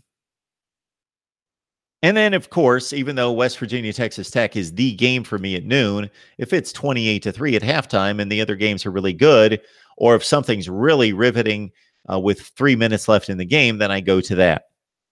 At 3:30, CBS, I guess, had to go with Tennessee and Georgia. Ew. That's one of their worst 3:30 games that they're ever going to come up with. But 3:30, Pitt, Central Florida, Oklahoma, Baylor, Kansas State, Texas. None of those games are really good. So our 3:30 window is pretty bad too. On the Big Ten Network, we've got Nebraska, Purdue. At 3:30 on ESPN2, Florida State, Louisville. So if you have errands that you need to run, if you need to get in a workout, if you need to spend time with the wife or with the kids, between noon and 7 is the time to do it. Yeah. In my previous phases of life, I would have been spending time with the kids or the significant other during this time, if I had a choice. There's really not a whole lot here, but I love college football, so I'm going to watch, and somebody's calling. All right, Mark Rogers TV, the voice of college football. Who's on the line? It's Bash again. Bash. Man, hey, what's up? I talked about Colorado and UCLA chewed your ear off with that yesterday. Today, we move on. We are talking some college football, and this might be the best day this season so far in college football. Did you just hear me run through the noon and 3:30 games? They're garbage. I'm talking about, though, those primetime games are fantastic. I can't wait. Sure they Ohio are. State. 2 of them are. I can't wait until Virginia Tech Duke's going to be a good one. And yeah, okay. When are they playing? This noon slate is not as bad as you really. It's Syracuse, Clemson, and West Virginia, Texas Tech. I'll be excited to watch those 2 games. Texas Tech has been playing great football since they lost against Ole Miss. I'll be very interested to see how Alan Bowman can do in the adversity when they are at home against Will Greer and David Sills. Well, let's understand, Bash Gaming. Let's put things in perspective real quick, and then I'll let you go. Let's put things in context. I love college football, so every game gets me excited to a certain extent. I was excited to watch UCLA and Colorado play last night. So any college football is great, but I'm talking about in comparison to the noon windows and the 3:30 windows from past weeks, LSU, Auburn, Oklahoma, Iowa State, and a bunch of other games I'm not thinking of right this second. This is a bad set of games for early in the day. All right, take it away. Okay, so then we can at least agree that this is a great front. With Stanford and Notre Dame, BYU, Washington. You know, I'm excited to see how BYU is, and Ohio State, Penn State, of course. Another game to watch. That's definitely going to get swept under the rug. Is going to be Iowa State, TCU, and Duke, Virginia Tech. Those are like 5 games I highlight there that I'm just like, a lot is going to be said with those games. Okay, Bash Gaming. Let me ask you this: if you could only watch one game today, who are you watching? Oh, it's Ohio State, Penn State. Okay, if you could watch a second game, what game is it? Stanford, Notre Dame. Okay, those are my 2 as well. If you could watch a third game, then it gets tough. That one's tough. I'd probably take Texas Tech, West Virginia. Really? I'm excited to watch this game. Yeah. Okay. I just want to see Texas Tech in Lubbock, see how they can do against a decent offense. Nothing fantastic in West Virginia, but you know, to me, there's a lot of interesting football. It's not necessarily like, you know, I don't know. I guess me as a college football fan is very excited. That is today. So. If you just heard my commentary, Bash, I decided when I looked at that noon schedule, it's not even close. That is by far the best game when you look at the matchups, when you look at the rankings, the importance within the conference. West Virginia, Texas Tech, by far the best game. But I'm going to drive a few people away, possibly by saying this.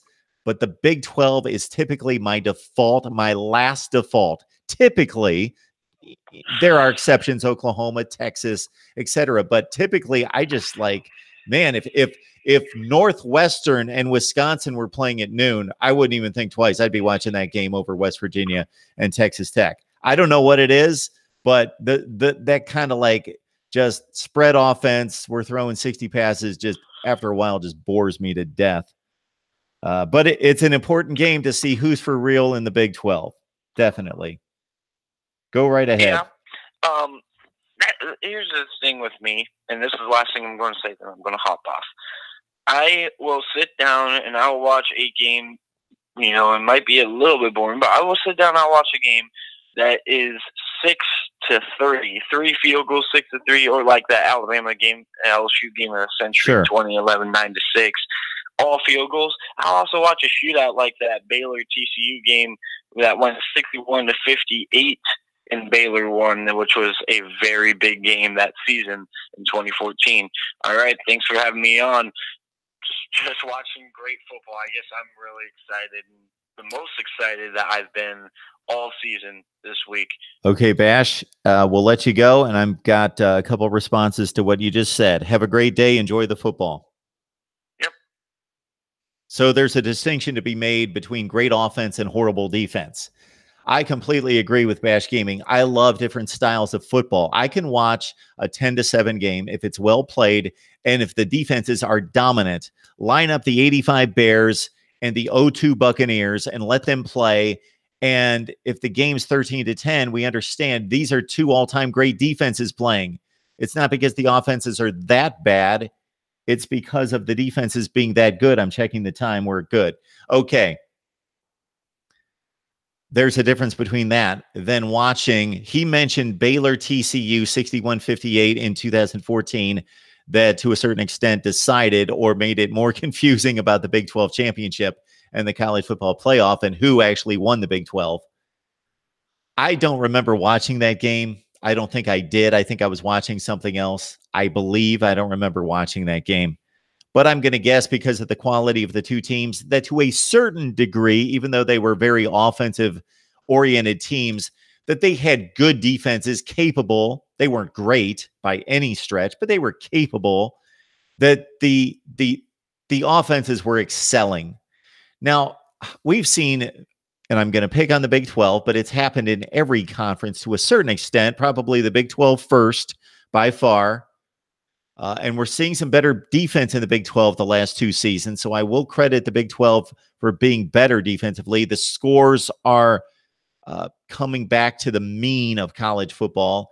And we've seen it to a lesser degree in the Pac-12. If you're watching a game in which the wide receivers are running loose and free in the secondary because the coverages are blown, because guys can't tackle after the catch, because there's no jamming at the line, not aggressive cornerback play. They don't hand fight. They don't play well. They lose track of the wide receivers. And it's just a free-for-all. Quarterbacks thrown to wide receivers that are wide open. That's not offensive execution. Sure, they had to execute. The quarterback had to throw it, and the offensive line had to be just good enough to keep the quarterback clean for a few seconds and the wide receivers wide open. That's not good offensive football. Great offensive execution in football is exactly that, when they have to execute. When I see, and this is where the NFL is better than college football, is that the offenses have to execute against exceptional defense most of the time in the NFL. That's what separates the NFL from college football. You see quarterbacks having to throw into tight windows, anticipate throws. The level of the passing game is astronomically better in the NFL than in college football. Now, I love college football, of course. I'm doing this nonstop like a madman. Of course, I love college football, but I enjoy watching the passing game in the NFL or at a high level in college football versus an exceptional defense. So tonight we may see this in Penn State, Ohio State. Even though Penn State's defense not great, they're capable. They're 4- and 5-star athletes out there, 3 stars, but really good players. And Ohio State is borderline elite defensively. They've had their leaks and their issues, but they're borderline athletically. They're elite. They're boom, right at the top of the line.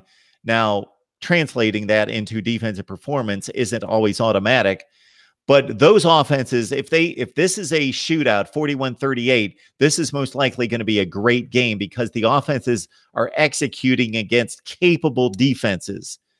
What I hate to watch are these 55-52 games in which the defenses can't tackle. They have no interest in tackling. Half of the defense, 7 of the 11 players on defense have just shy away from tackles, give it a little shoulder. You'll see these dives at guys, and you're thinking, that guy had no interest in tackling that 230-pound back. He had no interest in getting his nose dirty and getting his headgear just thrown to the other side of his shoulder because he was going to run his face mask into somebody's hip that was hard charging at him.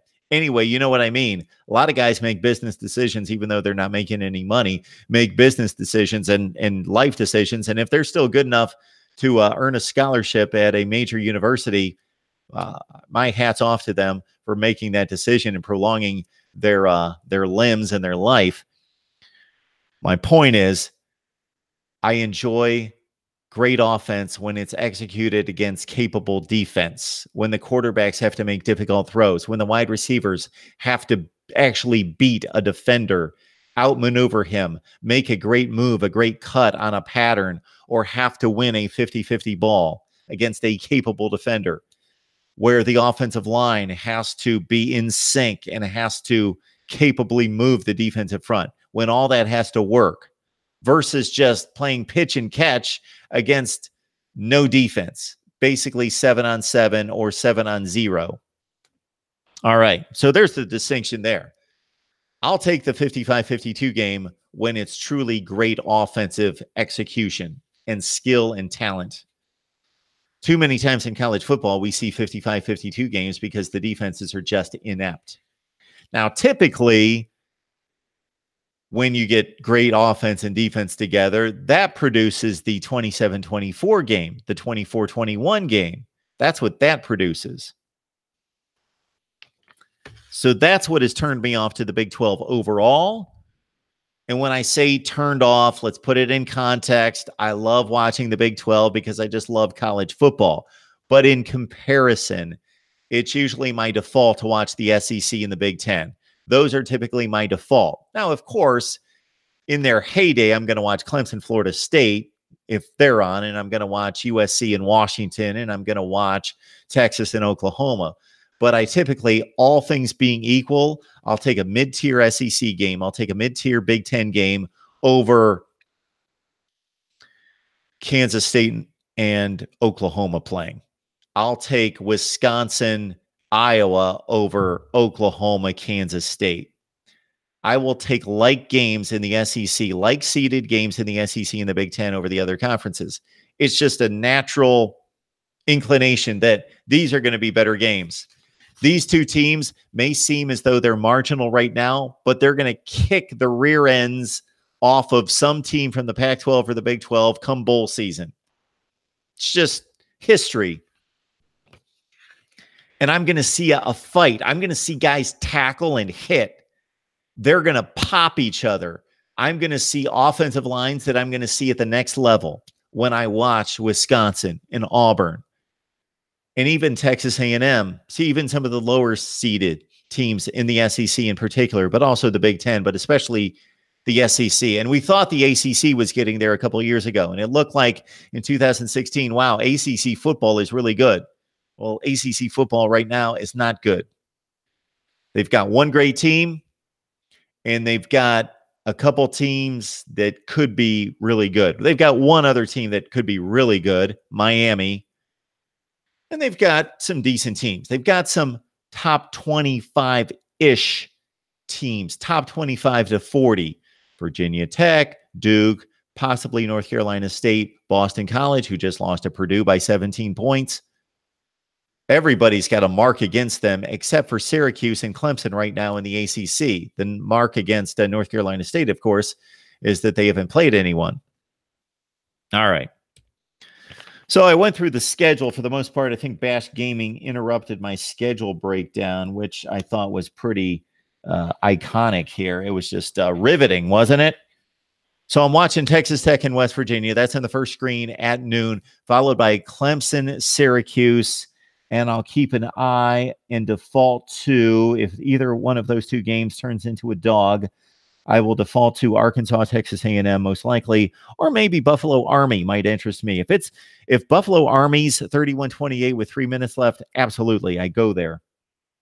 All right, at 3:30, it's painful because, hey, if this is 1995 or 2002, or even if it's 3 years ago, I'm watching Tennessee, Georgia. Absolutely.